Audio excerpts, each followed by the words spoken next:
Morning show on Joy 99.7 FM. My name is Kojo Akoto Boating, still here with Kojo Yankson, and it's time to talk about the environment, climate change, and what we can do together. Those songs were to soothe all those going through broken hearts and all those remembering their broken heart experiences.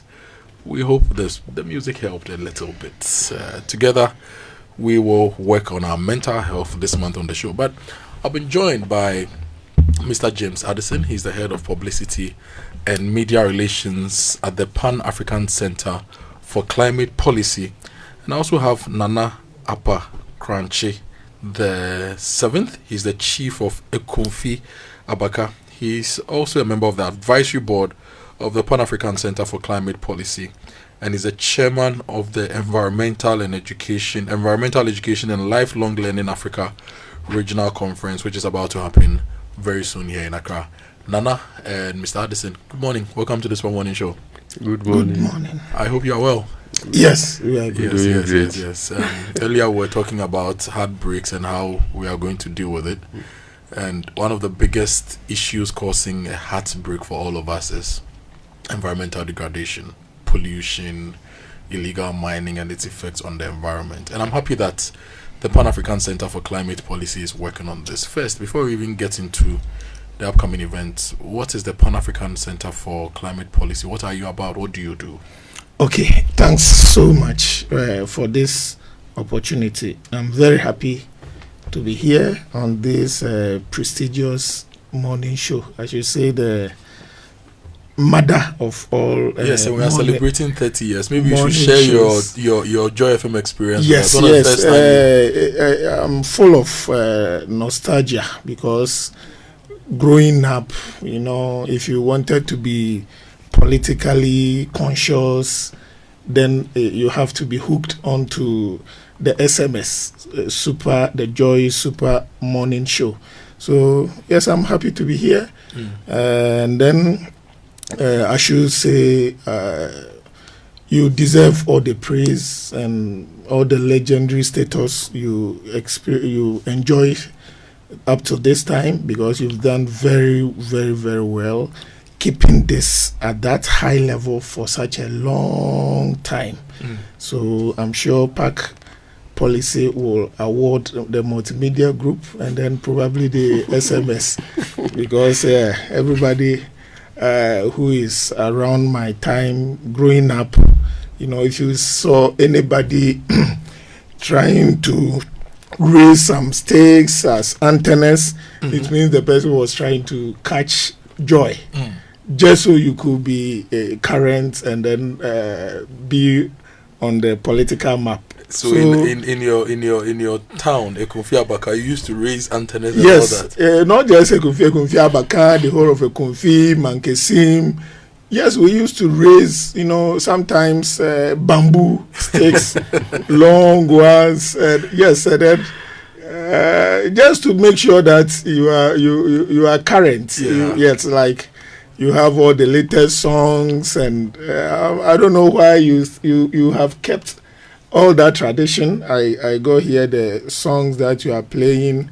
These are the songs we actually fed on as young people. And lovely. I'm happy we are whatever here. award you give to the Super Morning Show, the current team will take it on behalf of all the legends who have worked. They put their shoulders to the wheel in making the show what it is, and we have to continue. So we will take it on their behalf. But now let's get back to the Pan-African Center for Climate Policy. Yes, Pan-African Center for Climate Policy is a Canadian organization that is into research, advocacy, and policy advice in the field of climate change, sustainability, and environment. Yeah, so that is basically what we do, just to be sure that yes, we have enough information.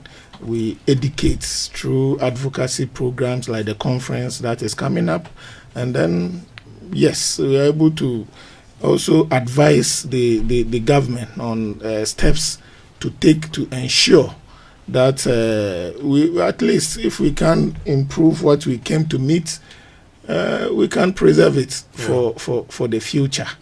And I'm proud that multimedia group is also a natural partner Yeah. when it comes to this. No matter the political regime, yes, you want to make sure that the right thing is being done, and we are very proud of you.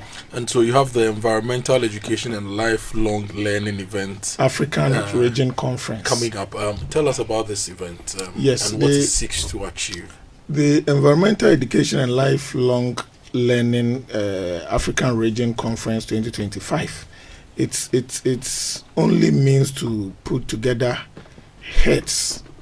We have researchers coming, we have chiefs coming, we have students coming, we have market women, fisher folks, everybody. We are all coming together. Those who have done the research will share their knowledge, and then the traditional folks, the chiefs, will also share the knowledge that we have, because we've been preserving the environment long before the scientists joined. Yes, and so they will share the knowledge that they have created through research, and we also tell them that most of this knowledge they have created, if they had come to us, we would have given it to them easily. But for the friction between modernity and tradition, yes. But now it is time for us to all come together to ensure that we work together for good. There was a time when we were the ones doing this, and they were rather against us, because and now they have joined us. So if they have joined us, we want to sit down with them as our grandchildren and children and nephews and nieces, yes, to even enrich the knowledge they think they have created, to let them know that, yes, this is how to go. I like what you're doing with the center and what you're doing as an advisory board member. Importantly, I like the fact that you're a traditional leader, because consistently the position of traditional leaders have been custodians of what we have, of the land, of tradition, of natural resources. But if you bring it to modern times, we are seeing a lot of environmental degradation going on, galamsey, pollution, and sometimes I wonder if our traditional leaders are really in this country and they are paying attention. As a man who is also a custodian and a key traditional leader, how do you feel when you hear all these stories about galamsey and you see the rot going on in this space? Yeah, I feel very sad because the lands belong to us. The lands where they are doing the galamsey or whatever belongs to us, and I'm not just saying it. Our people fought. It's not also automatic. So why are you not able to help fight the galamsey? People like Mensa Saba, through the Aboriginal Right Protection Society, fought to ensure that the lands remained with us. When the Europeans came, they came to meet us as custodians of the land, but they tried to take over, like happened in Zimbabwe, South Africa, Kenya, Tanzania, and co. But our forefathers fought for us. Mensa Saba was the one who told them, and with his Aboriginal Rights Protection Society, that there is no land, ownerless land in Ghana. And it is an authority that still stands. Apart from that, it has developed to our constitution. We have our Article 267 Clause 1 of the 1992 Constitution. It is affirmed by Section 9, Subsection 1 of the Land Act 2020, Act 1036, that all lands in Ghana are vested in the traditional authorities, in the stools. Yes, so if you are a traditional leader and your land is being destroyed, your rivers are being destroyed, and these are things that we revered, we worshipped them, because without them we couldn't have survived. If you realize the Akan migration from wherever to Ghana, all the Akans, all their settlement was along the water body, fresh water body. Why? Because we couldn't have survived Without them. And most of the settlements are actually named after the water bodies. Yes. Tanoso, Subriso, all of them. So whatever. So we are better off. You can see we are better off as accounts because all our settlements were along these major rivers, and that is what has sustained us up till now. And our forefathers knew this. That is why they revered them.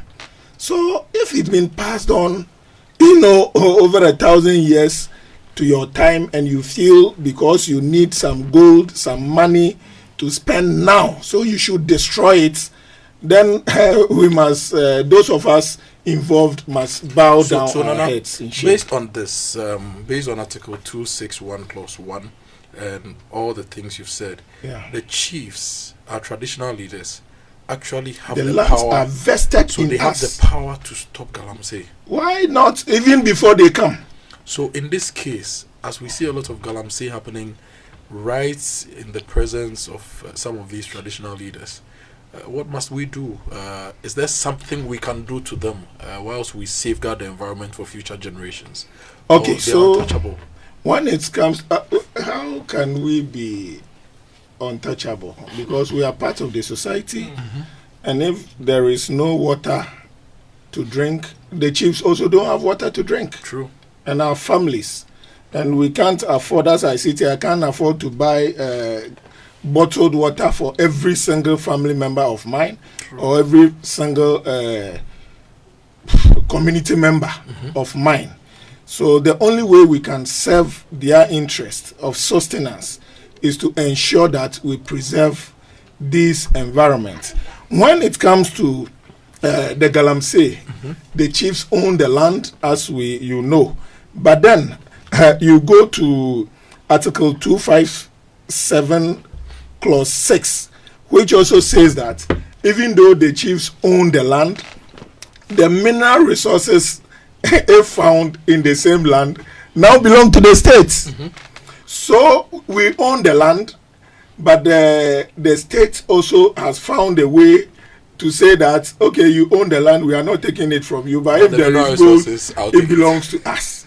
So that is the conflict. That is why no single chief can just say, okay, I'm not going to allow this to happen, but with the collaboration, because before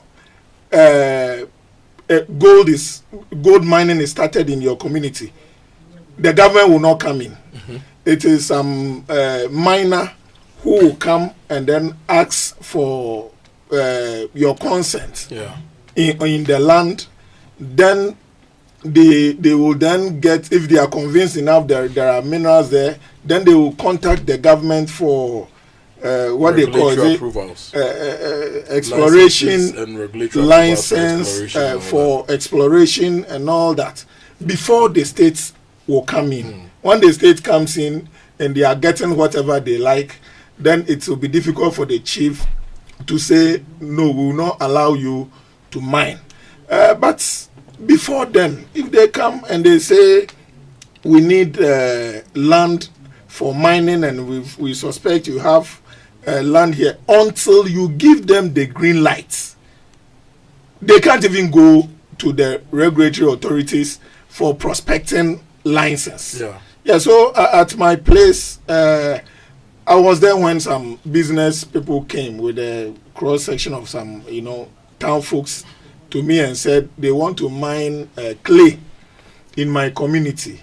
And I know mining clay involves digging trenches and co. So myself and my people sat them down and asked them, so you are going to mine clay, you are going to create trenches. How are we going to fare after you have done all this and left? Are you going to leave the trenches to entrap our kids and even domestic animals and even wild animals? They said, they have a program. After the mining, the trenches are turned into a fish pond. And yes, that would be to the benefit of the society. I was excited, but I also wanted to dig deeper. So I set up a delegation and asked them to give me the locations they have done that mining They gave me about 5.